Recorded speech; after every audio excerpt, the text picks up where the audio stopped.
Welcome, everyone, to the Black and White History Podcast. We are your hosts. Never gets old. I'm Christian. Mm-hmm. Let's just get it over with.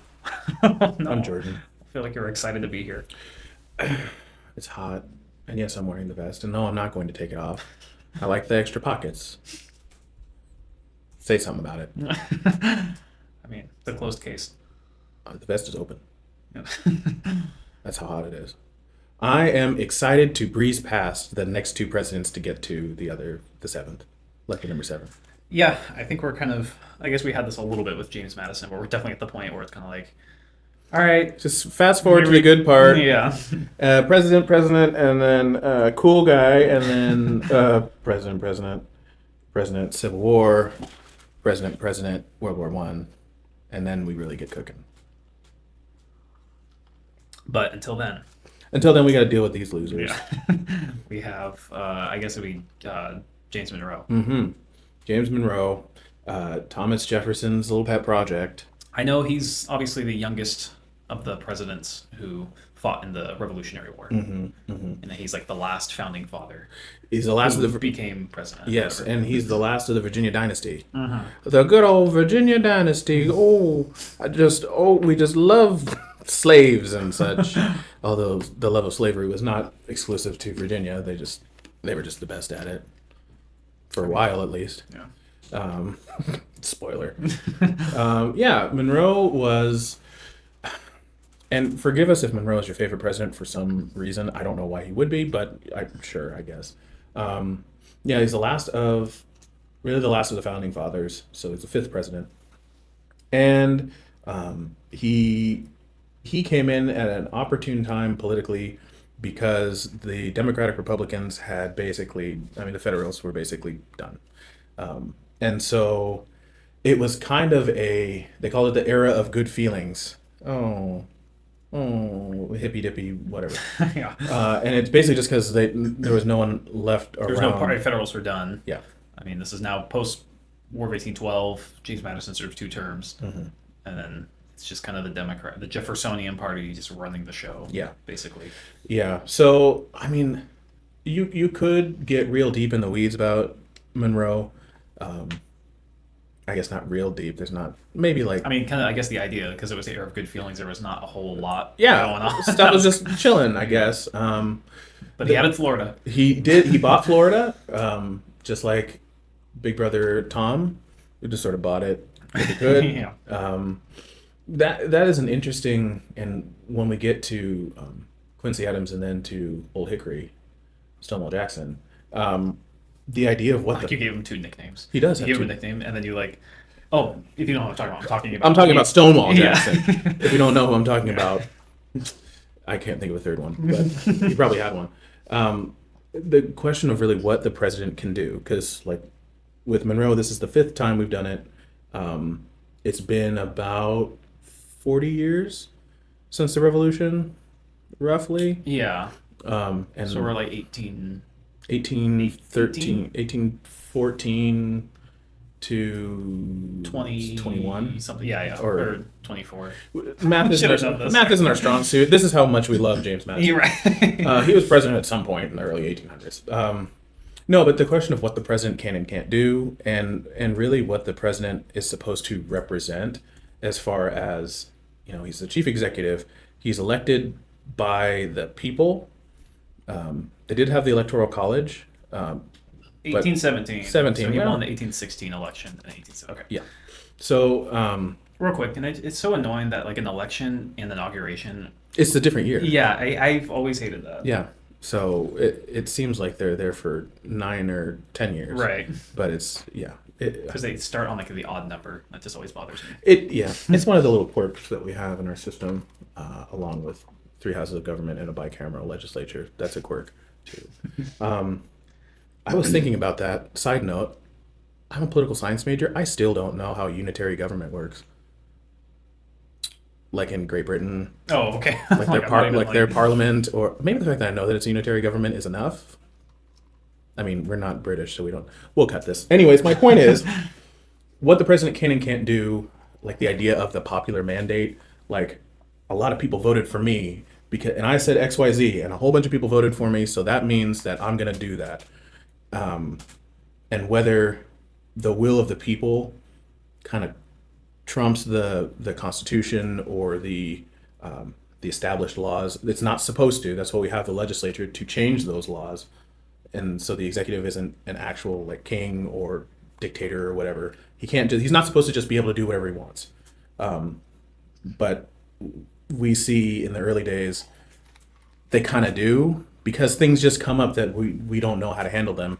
And well, I guess we voted for him. He's a smart guy. Whatever decision he makes, sure, I guess, unless it's like wildly unpopular. But like buying Florida from the Spanish, heck of a deal as well. Not as good as the Louisiana Purchase, but also really good deal. That was another one of those things, and he kind of used Jackson's. See, I'm already salivating. He used Jefferson's precedent of, and he was involved in the Louisiana Purchase too. He was over in France as the ambassador while Jefferson was president. He was Secretary of State. And so when he was Secretary of State, he was involved a lot in France. He lived in France. And he kind of really liked the French people, French culture, and this, that, and the other. And so he kind of just piggybacked off of Jefferson's, like, oh, I had the opportunity to buy it. It's in the national interest. I'm the president. This is what we're going to do. So he did that with Florida and bought it from the Spanish. The other notable thing was the Missouri Compromise in 1820. Yes. So what do you know about the Missouri Compromise? Okay, not much. So that is a compromise that was made. Was that a slavery thing? It was a slavery thing. Yes. Okay. So I'm aware of it being about that. The slavery thing, yes. Basically, I think I'm just getting confused with, for some reason, Franklin Pierce and the Kansas, Missouri. Bleeding Kansas? Was that okay? Yeah, I think we get confused with that. Maybe. I haven't read that far ahead. Yeah. Basically, the Missouri Compromise. So in as the country's forming and we buy up these big pieces of land, they're just territories, and they don't become official states until they fulfill certain obligations. You have to have certain government structures and enough people in a Congress or a legislature and this, that, and the other. And so territories turn into states. One of the things... Okay, yeah, yes, I do remember this. Yeah, one of the things is, because remember at this time and for a while and through most of human history, slavery was a big economic driver. So when a new state came in, the North were pretty like, no more slaves. We're not for it. It's not good. We don't like it. And the South was very pro-slaves because that's how they made their money. And they made their money, which means the country kind of made their money. So like opinions were mixed, but we can kind of see through the march of time how it started to shift to like, we're not going to have more new slaves. And now with the Missouri Compromise, Missouri wanted to become a state and Maine wanted to become a state. Maine is in the north, Missouri's in the south. And they were all pushing for, the South and the slaveholding states were really pushing for both states to be slave states, or at least to have them decide so that they could manipulate and maneuver and try to really bolster the slave trade in the U.S. And the North were like, absolutely not. It's not good. And it also gives the South disproportionate amounts of power. Right. Remember the Three-Fifths Compromise. So it just perpetuates, like, if we keep adding slave states, not only will slavery continue, but the slaves that are brought into those new states will now be able to, like, for every 5 slaves, 3 of them get to vote, or however that worked out. They will now be able to influence national politics because they'll get more representatives and this, that, and the other. And it'll just be a perpetual wheel. So Monroe did the Missouri Compromise and said, okay, Missouri will be a slave state. Maine will be a free state, and the next state that comes in will alternate back and forth. So the next state that comes in will be a slave state, and then after that, the next state will be a free state. And like all great compromises, everybody hated it, but it was at least on paper fair. So, again, we can kind of see, like, obviously everyone gets wrapped around the axle about the slavery thing. Did that start the whole back and forth? Was that... That's what started back and forth. Okay, I remember that. Yeah, I guess this was kind of like the first true instance of just kicking the can down the road. Oh, yeah. The slavery thing. Yeah, instead of making a definitive decision, they're just like, I don't want to be the one to to either wreck the economy or continue the evil of slavery, so I'm just going to say 50-50, why not? Yeah.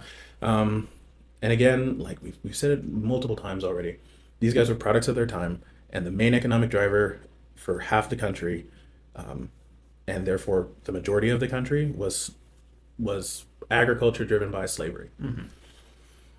You cut that off at the knees. We're still a young country. We need to make money. Like I get it. I get the logic, and it's still a wicked, evil thing that they shouldn't have done. But even 40, 50 years into our history, we're already turning the dial down incrementally until we have a war about it, and then it's done. Yeah. Unless you commit a crime. That's in the Constitution. But hey, whatever. Criminals aren't really people, right? So that's basically the two big things.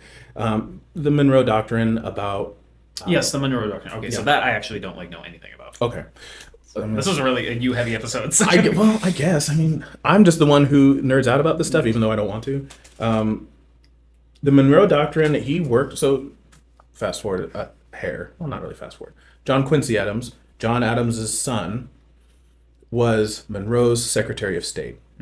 And if you remember John Adams, which we try to forget, but we have to bring him back up. He was really into foreign relations. He was a super nerd, really into diplomacy. Did a lot of work with the French, a lot of work with the British, and he was a lawyer and a nerd and a loser. And his son followed in his footsteps in that regard. So the Monroe Doctrine is basically, okay, you guys in Europe, because the Spanish, the French, the British, other various countries, the Russians, like other countries on that side of the world across the ocean, had a lot of interests and parcels and did commerce in the New World in North America. And the Monroe Doctrine basically said, hey, this is our country. You guys live over there. This land over here is ours. So no more, like, we're going to do our stuff over here. I don't want you to interfere with it. And in exchange for you not messing with us and letting us run this continent that is a whole ocean away from all of you, we're not going to get involved in any of your wars. So if England and France fight again, or the Russians and whoever, if you guys fight, we're going to stay out of it. We'll just trade as normal. We're not going to be involved in your wars, but this land is now ours. So stay out. And that's basically, they're like, well, okay, I guess, because the British and the French just got done fighting a war just before the end of 1811, 1810. So they're kind of tapped out at this point. Russia is really, really far away, so they have to walk all the way across Russia through Britain to get to, it's too much. So like, fine, whatever, I guess. But it kind of, and that's kind of the era of good feelings. Like, everything was kind of papered over. Like, we didn't really fight with each other. Really, I mean, there's always issues, but we kind of papered over everything.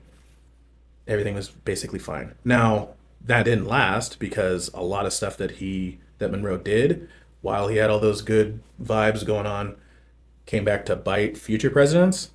But as far as he was concerned, like, 8 years done, excellent. Yeah. Let's just get out of here. I'm already old. I'll just go fall off and die. So that's Madison. Monroe. I only did it once. Yeah. Yes, Monroe. That's Monroe. After that was Quincy Adams, Nerd Rage Jr. So hold on, real quick. Okay, so I'm curious, and I want us to, I've already said this a bunch of times, I want to get through some other presidents and stuff before we do this, but in terms of like ranking them out of the first 5, because this is kind of like a definitive, the last founding father, James Monroe and everything, and it's kind of like this whole era is all kind of knitted up, and now we're like moving on to the whole new era of stuff going on. How would you rank, I guess, well, all of them. The first 5. The first 5. Okay, on what criteria? I mean, I guess a mix of effectiveness and likeness.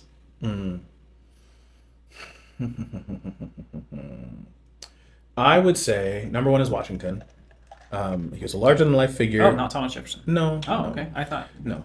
Thomas Jefferson is my favorite president, for sure. But of the first 5, like of the founding father presidents, I have to give it to George Washington. He was a larger-than-life figure. He fought a whole war. His story, his progression, how he handled being the first president of a new nation and it not falling into chaos, him being conflicted about slavery and releasing some of his like all those things for being the first guy to do it. He didn't do a bad job. He did a really good job. I think honestly, if anyone else were president before him, it wouldn't have worked. I just don't. You don't know. I really think George Washington was the guy. He had to be first. He had to set the tone because even though the other presidents disagreed with him, like personally and politically, they all respected him, and they all kind of wanted to live up to, like, he's the first. We all kind of want to live up to him, and the nation kind of viewed him as the father of the country. So he kind of gets his due. So he's first. I agree. Then Jefferson. Okay, I probably agree with that too. Actually, Yeah. And then I feel like those were two easy ones. Now we gotta sift through the next three. I feel like, honestly and truly, Uh-oh. I know it's gonna come. honestly and truly, John Adams has to be number 3 because he was the super nerd. Yeah, he made blunders. Yeah, he was really rigid, but I think him being that way and not really, like, being very principled shows with and willing to take losses because he was principled. Contrasts a lot with Jefferson and Madison. Yes, Madison, not Monroe. Because they were willing to compromise their values for a political win. So they were like first politicians kind of thing. Like, we're kind of malleable, but they had very, very strong convictions. Washington and Adams were, I would call them, more statesmen. Like, this is the right way to do it. This is how we're going to do it. And damn the consequences. I don't care if you like me. I don't care if it's popular. This is how it's going to be. And I have to give Adams respect for representing the British during the Boston Tea Party. Like, that's who he was. It's how he always was. So he gets number 3. And then Madison Monroe. It's almost like a tie. And Madison Monroe for crap and crappier. Madison Monroe. Yeah, I'd probably say that. I'd maybe just give Madison maybe more of an edge, just because of just with I mean, I guess they were both involved with, like, the Constitution and stuff, but I feel like Madison had just more overall influence. He did, and navigating the War of 1812. Yeah. Coming off the heels of Jefferson, who left him kind of a crappy situation to fight a big old war in, because he gutted the whole military, and then they had no money and whatever. So he kind of had to make do.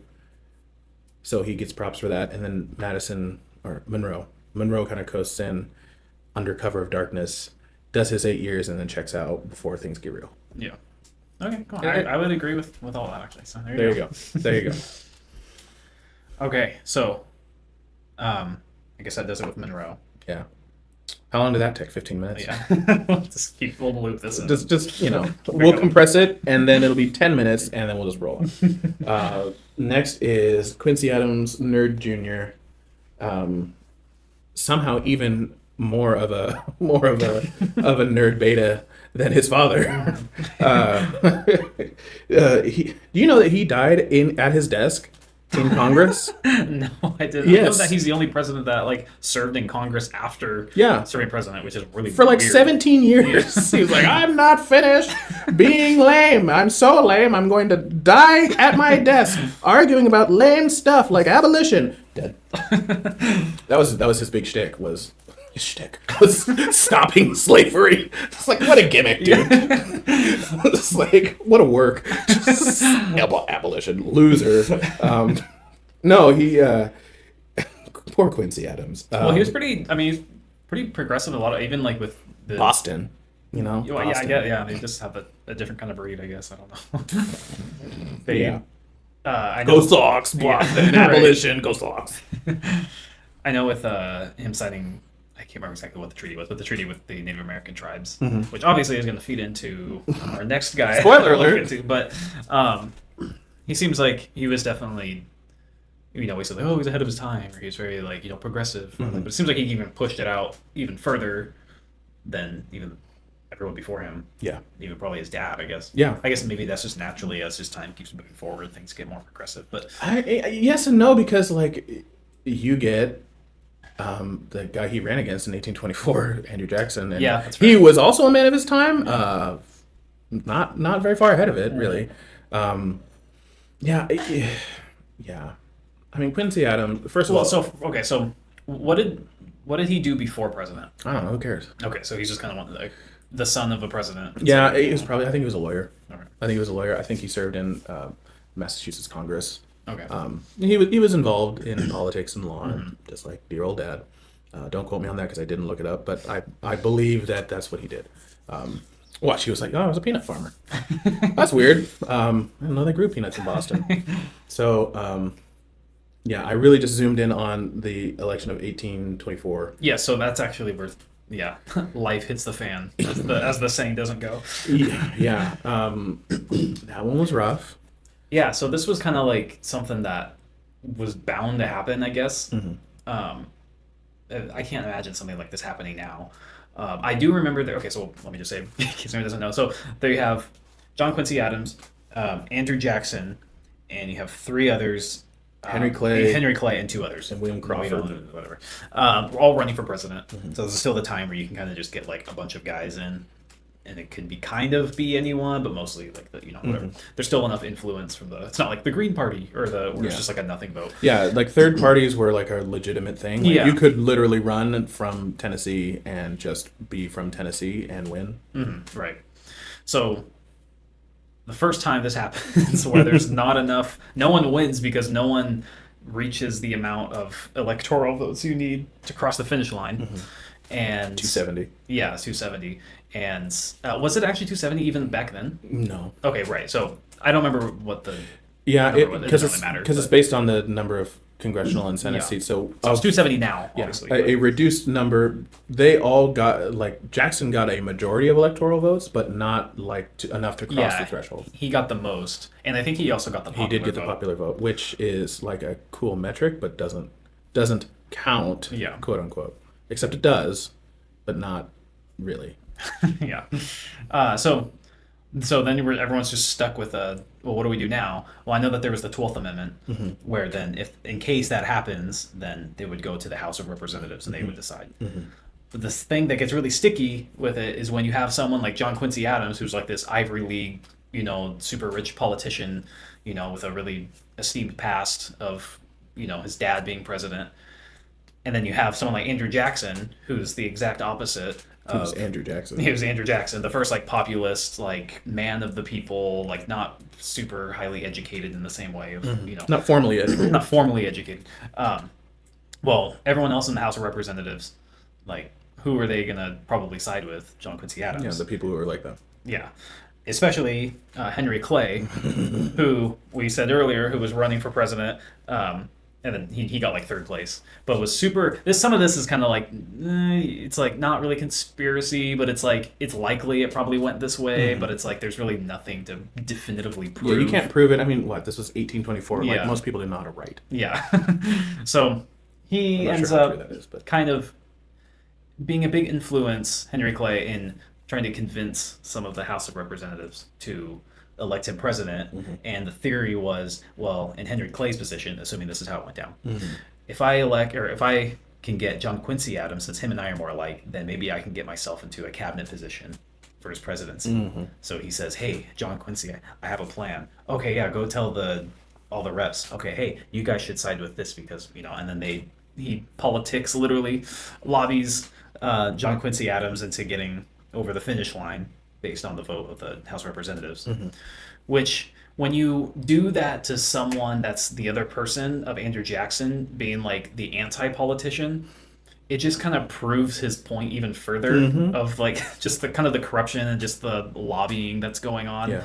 And the whole point of like what made him appealing was like not being a part of that. So that's kind of that. So John Quincy Adams ends up winning, but obviously it doesn't really work out very well for him. No. But that's kind of that. The corrupt bargain is what it's called. Yeah. That's that in a nutshell. Fun fact. So lobbying is like when people or corporations or government agencies go to the legislature and try to convince them to vote one way. When it's within the legislature, it's called whipping. Oh, okay. I didn't know that. So like there's a party whip, and they go around to all the senators and reps in their party and say, we're voting this way. like you vote that way. So like they kind of like pre-count the votes to see if this bill is going to pass, and they try to like whip. It's called a whip. I don't know if they still call it that. That's probably insensitive, but historically it was called filibustering. I guess I don't know. That's not no. Well, whipping and filibuster. Filibustering is like you have to have more than a supermajority, so more than 60 votes. And if you don't have that, the minority party can filibuster and basically prevent the bill from being passed. So whipping those, like they go over, and they try to like peel votes away to end the filibuster and pass it or something like that. So they're hand in hand. You're close. It's kind of in the same melting pot. It's in the same. It's in the same politicking. Yeah. So good for you. Good for you. But bad for Quincy Adams because he just pissed off half of the legislature with this dirty, dirty, nasty lawyer, highfalutin, northerner, Boston, Massachusetts slime ball taking Andrew Jackson's rightful presidency, and it torpedoed his presidency, and he didn't get jack done, really. Yeah, like I think the only thing, like I said, was there any states added with John Quincy? I don't think so. No new states. I know there was like the couple treaties with Native American tribes, and that's like basically because the people who had voted for Andrew Jackson and were pissed as all hell that they got kind of end-arounded and lost the presidency. They refused to work with Quincy Adams. And, you know, there are some holdouts like in modern politics where it's like, hey, you're not in my party. I'm not voting for anything that you do. People cross over sometimes. There is a little bit of like gamesmanship and you know, professional courtesy of like, hey, you vote for mine, I'll vote for yours. I'll cross over, you'll cross over, whatever. There was not that. They were mad and they weren't going to take it anymore, and they didn't. And John Quincy Adams didn't do nothing. And I think another thing about Quincy, I'm just calling him Quincy, is he had really, I don't want to keep saying highfalutin, but kind of highfalutin ideas about like what America should be. Like he wanted, because he loved Europe too and spent time there and studied it and all that good stuff. And Europe had been around for hundreds, thousands, 1,000 plus years before the U.S. And so they had roads, they had water stuff, not plumbing or irrigation, but, you know, like they had sewer systems and infrastructure. And the U.S. was still very rural, very agrarian. They did have cities, but they were like just not as established. They didn't have enough time to establish big cities like in Europe. And he wanted America to be more modern, more you know, expand universities and build road systems to make commerce better. And honestly, like from a nation building standpoint, you need that stuff. You need infrastructure so you can trade. We need a way to keep people educated. We need people to, you know, be able to move freely. Like that's all good stuff. And it probably would have been good and worked. And it puts people to work because people have to build those roads, and it's good for the economy. The New Deal kind of did something like that. It had some negative consequences, but the New Deal did that. It put people to work and built the freeway system, all that good stuff. And it would have been great if he hadn't pissed off half the legislature getting into the presidency, so none of that happened. Yeah. Well, this is also, he was the first Whig. Yes, the very with a WH. Yeah. the Whig Party. So it seems like it's kind of a rebranding. It seems kind of federalist in terms of like a lot of, you know, but I guess it just feels kind of like just like a new rebranded Federalist Party. Since the Federalist Party is just gone. Yeah, in a lot of ways, yeah, because you kind of try to play off the nostalgia of remember the simpler, better times where we didn't have these ruffians and we were all statesmen and we wanted what was best for the nation, and remember that, and people are like, no, we don't remember that, and you're actually kind of irritating. So we want the guy who kills people. It's like, why?